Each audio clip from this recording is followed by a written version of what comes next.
Do you long for a fulfilling life, a life that is purposeful and a life that has meaning? In preparation for today, I was reminded of a story that I read years ago called Hope for the Flowers by Trina Paulus.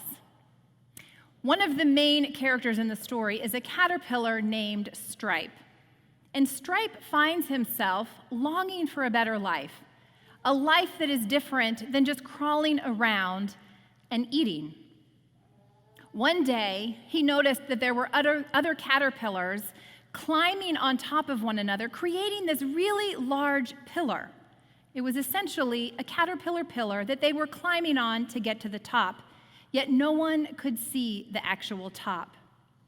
Intrigued, Stripe wondered if what he was searching for was at the top of that caterpillar pillar. All the caterpillars kept pushing and striving and crawling upward, but no one could tell Stripe what the purpose was and what was going on. One day, Stripe met another caterpillar named Yellow, and the two of them began a friendship and they fell in love. And once they fell in love, they decided to stop climbing and to return to the ground. But eventually, they began to wonder, is there more to life? That pillar haunted Stripe, and one day he decided to leave Yellow behind and to go and climb that pillar himself. While he was gone, Yellow bumped into another caterpillar, one older and wiser, who was building a cocoon. She wondered what this caterpillar was doing, and he told her. And he said this, "You must want to fly so much that you are willing to give up being a caterpillar." She discovered that in order to be what she was meant to be, to live into her purpose, she was not to climb that pillar at all. She was to make a cocoon, to go inward, and emerge and be transformed from a caterpillar to a beautiful butterfly. And once she became a butterfly, she circled that pillar of caterpillars until she found Stripe. And when she did, she invited him to climb down the tower. Millions of caterpillars were climbing this pillar to nowhere, and their pursuit was worthless. Yellow had come to understand this truth, and so she shared it with Stripe. It was only after she gained wisdom and discovering who they were truly meant to be that these two caterpillars found their real purpose. Like caterpillars in this story, I think we too long for a meaningful life, and we wonder about our purpose and the meaning and what it is that we are striving for. We long for lives that are purposeful and fulfilling. But sometimes we too might find ourselves pursuing things that are not as meaningful or fulfilling as we would hope them to be.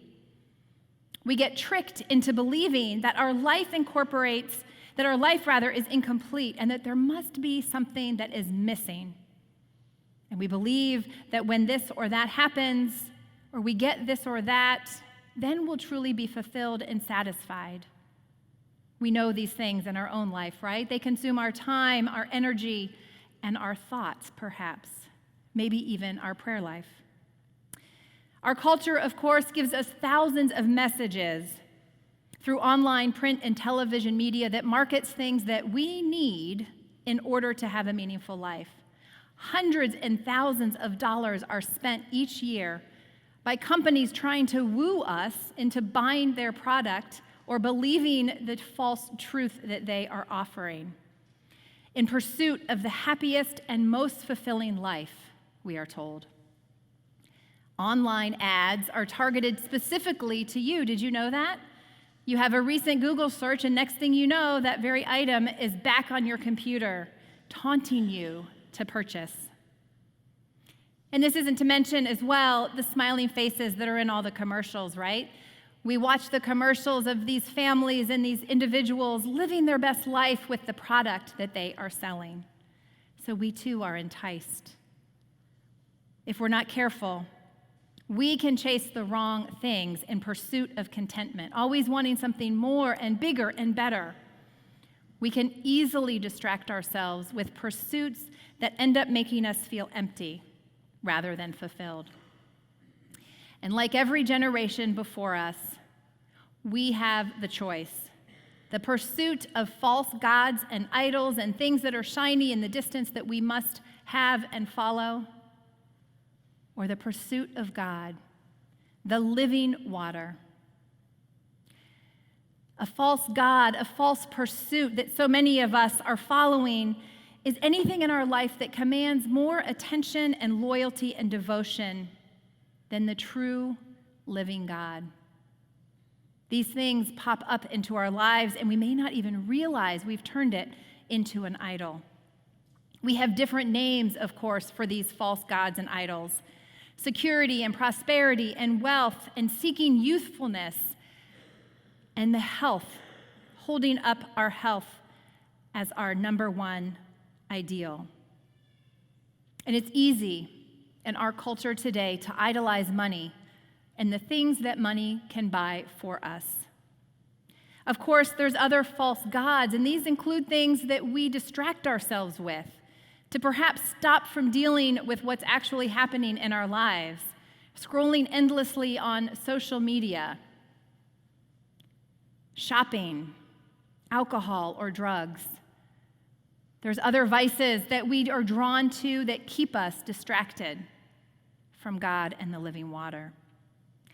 And while social media and online ads and marketing campaigns were not around in the ancient world, of course, there was certainly much to distract the Israelites and the people of God from God himself. The Israelites in our text today pursued false gods and idols, which drew attention away from the living water God offered them. So much so that their collective memory of God and God's faithfulness had been stunted, and the goodness of God had been completely forgotten. The Davidic covenant, the covenant that God made to bring them back into relationship with himself, was broken.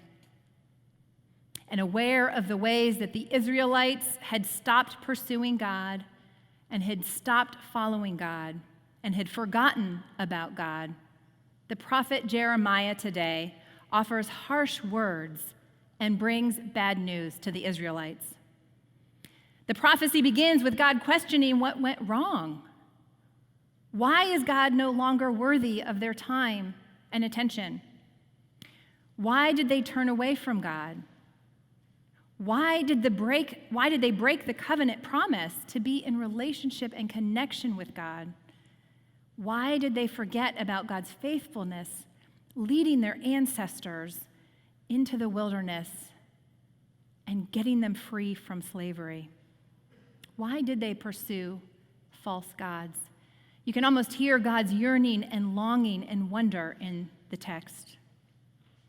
Eventually, as the story of Jeremiah folds, we come to know that God does call for repentance, God does address justice issues, and God does proclaim hope and restoration for the people of God. But in today's text, first comes the judgment. And Jeremiah is horrified that God's chosen people have chosen against God. He lays out accusations against the people, the priests, against the prophets, and against the leaders. Because rather than build a relationship with God, they adopted the ways of the world. They adopted other gods from their neighboring communities. They chose to leave God in the dust. Rather than build a relationship with God, they filled their lives in pursuit of things that did not bring life. And for Jeremiah, this was a spiritual crisis. The people had given up on a God whose saving grace had been revealed countless times throughout their collective history. And to forget their past meant that they had forgotten that they were chosen and that they were called. The reference at the end of this passage to God as the fountain of living water meant that they had forgotten that God had provided fresh water in the wilderness for their ancestors. This powerful imagery named the reality for them that water was scarce and water was precious. You see, rain only fell a few months during the year, so when it did, the Israelites would collect rainfall in these containers, these cisterns, as we learn, and they would have to live off that water, often stagnant, for the rest of the year. And when the rain would fall, they considered it to be a miracle of God. And water was as necessary for their survival as it is for ours today. Perhaps we too have turned away from the living water and instead try to collect and live off stagnant water in the cisterns that we build for ourselves, pursuing things that do not sustain us and do not bring us true life. We try to build our own self-sufficient containers and our cisterns because I think when we do so, we believe we can actually control them. But as the prophet tells us, cisterns crack, they break, they leak, and the leftover contents will never fulfill us in the same way that the living water does. In Hebrew, living water refers to the presence of God and God's Spirit in the world. And just as we depend on water, the imagery here suggests God's desire for our dependency upon God for all things, for everything. Since water is the source of life, to choose this living water is to choose God. It is to choose that which endures all things and is sustaining.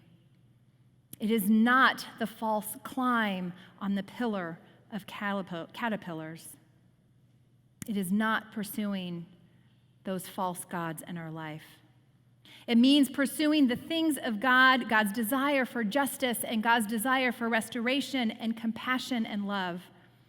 It means returning to relationship with God or deepening our relationship through prayer and through worship and through study and through practice. You see, when we exchange filling cracked cisterns and pursue false gods in exchange for the true God, the living water, we start to believe that the living water God offers us does not and will not fully satisfy us. And like the Israelites, we too forget God's goodness, God's faithfulness, God's grace, God's love, and God's mercy. But God calls us, even today, to remember. And this remembrance is carried out in Jesus' own words, recalling the work of God's redemption in his life. And we celebrate that redemption here again today, as we recall again Jesus' words that say, "Do this in remembrance of me."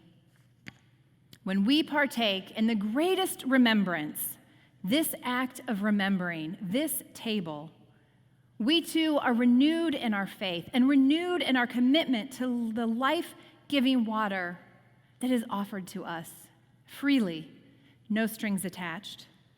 We remember not only when God has been faithful to God's people throughout the Old Testament, despite their natural desire to stray, which happens over and over and over again, but we remember the new covenant relationship made through Jesus Christ for all people and God's faithfulness in our lives.